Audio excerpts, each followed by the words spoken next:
What's up, everybody? It's DJ the Sports Blurred. I'm back. Did you miss me? Hope you didn't miss me too badly. It's a double upload night.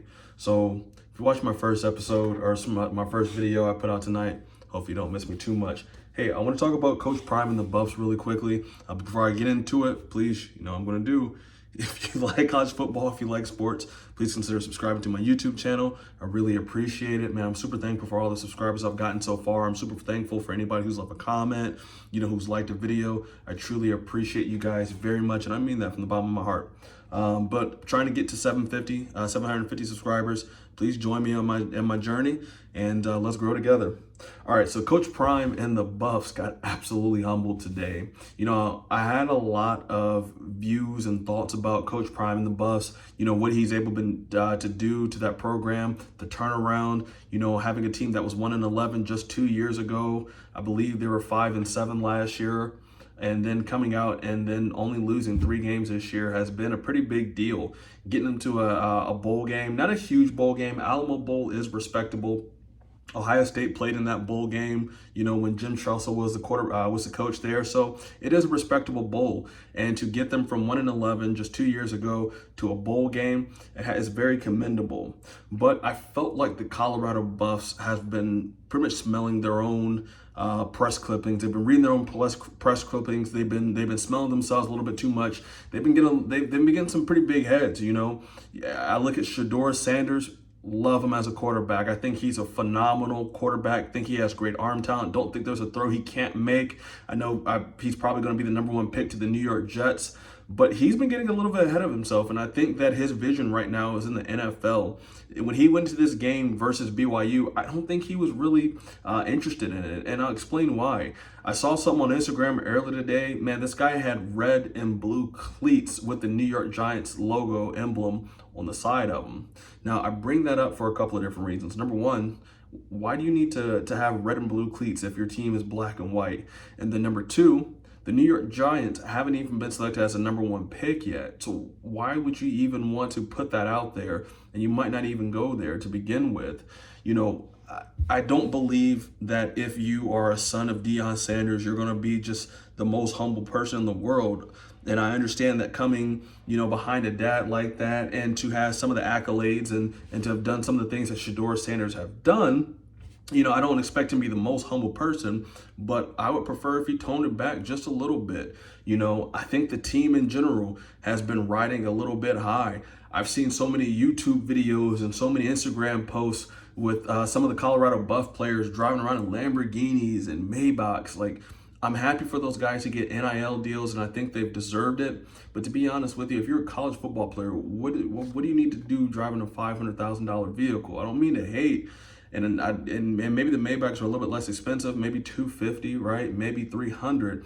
Don't mean to sound like I'm coming off as a hater, but in all actuality, you haven't made it to the point that you really want to make it. I think the NIL is a great thing, but I think a lot of kids are going to fall by the wayside because of NIL. They're going to completely forget their dreams because they got a little bit of money now. Instead of grinding, instead of putting it all in, giving everything you have, waking up early, going to practice early, staying late, right? Because they have nice stuff now. They don't have that hunger to get to the NFL like they used to. Let's talk about the game just a little bit. Shedeur Sanders actually had an okay game. If you watch the game, his offensive line could not block for anything. Sacked him 5 times that game. He was 16 of 23 for 208 yards, 2 touchdowns, 2 interceptions.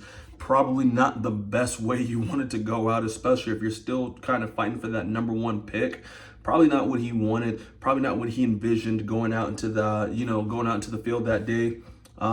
Travis Hunter, your Heisman Trophy winner, 4 catches, 106 yards, and 1 touchdown. Now, let me tell you something about Trav. He's been having a lot going on. I mean, his girl has had him stressed. She's been on the internet probably more than he's been talked about here recently. You look at those stats and you're like, okay, 4 receptions, 106 yards, 1 touchdown. Had a great game. Absolutely not. This was 100% empty calories for Travis Hunter. And he didn't even look like he wanted to be there. He had a, uncharacteristic personal foul called against him, blocking out of bounds. He was arguing with the refs. He was arguing with the coaches. He was arguing with players. And I don't remember the last time I watched a Travis Hunter game, and he seemed that annoyed. He seemed that irritated. He seemed that fed up. I think Travis Hunter is ready to go to the next league, to the next part, and play in the league himself. Shiloh Sanders, he led the team with 8 tackles. One thing we got to do is be honest about Shiloh, though. Shiloh has been in college football for the last 6 years. He spent 2 years at South Carolina. He spent 2 years at Jackson State. And then he also spent 2 years at Colorado. I don't know if he's an NFL guy. I don't know how many 6-year seniors, with limited talent, with limited, speed, all that stuff. Like, nothing he does really jumps off the page. The only thing that he's really known for right now is being Deion Sanders' son. If you take Sanders off of his backplate, off of his nameplate on his back, and you replaced it with Smith, and he was just Shiloh Smith, do you think he'd get drafted? And I don't really know. Maybe he would in the 6th, 7th round. Maybe he'd be an undrafted free agent that finds a home in the NFL. But I think he's going to be a top 5 round pick because of Deion's influence. And honestly, he has the Bronny effect going on right now. So I ain't mad at it. If he can get, a job in the NFL because of his father, by all means. BYU thoroughly dominated this game. And they didn't really even have a great offensive game. They didn't have a great passing game. They ran for 3 touchdowns, but they didn't actually pass for any. As a matter of fact, their quarterback only passed for 150 yards. He had two interceptions in the first half, and BYU was still up 20 points going into halftime. It just shows you how dominant they were. As a matter of fact, that game should have been even worse than what it was. It ended up being 36-14.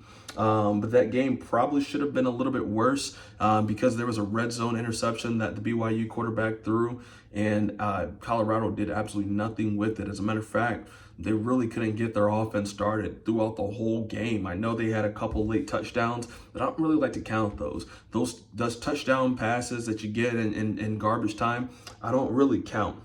BYU was really jacked up to play this game. BYU had a cornerback who made a pick, and he did the old primetime shuffle.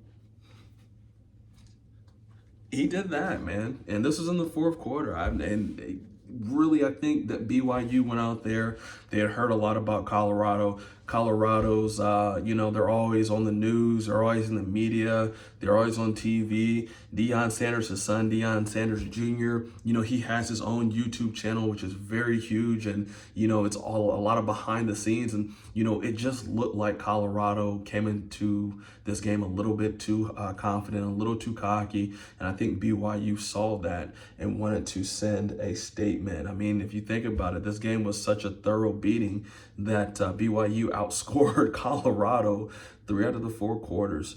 I think they were just here to make a statement, and they did a doggone good job making that statement. All right, what do you guys think, man? Let me know in the comments about what you guys think about Coach Prime. Is he humbled? Is it just one game? Is it a bowl game? Is it meaningless? What do you think about what he's going to do next year? I'd love to hear your thoughts.